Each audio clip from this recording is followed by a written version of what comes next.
Australians are set to become eligible for easier travel through American airports. Foreign Minister Penny Wong has made the announcement during a trip to Washington.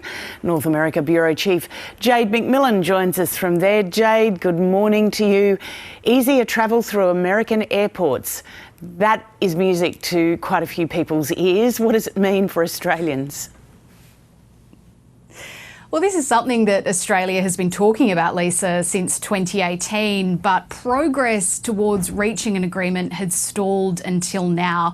What this will mean is that Australia joins a list of more than a dozen countries that are already part of the US Global Entry Program. It gives pre-approved travellers who are considered low risk the ability to skip some of those lines, customs and immigration lines that anyone who's travelled to the US might be familiar with.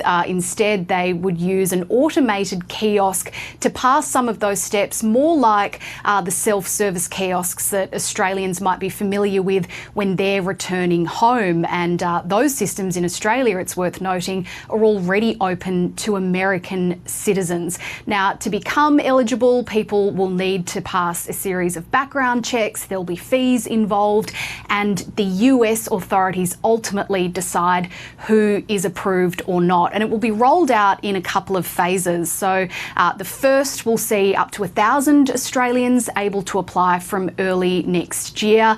They'll need to have travelled to the US at least 5 times in the previous 12 months before the program is expanded. This is how the Foreign Minister Penny Wong outlined those next steps.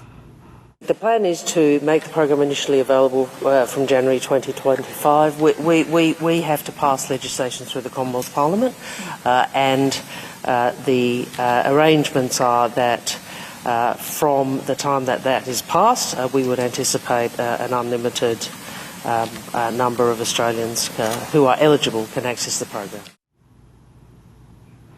Now, Lisa, Penny Wong is here in the US for AUSMIN. That is the annual talks that happen between Australian and American defence and foreign ministers. That meeting is due to happen tomorrow.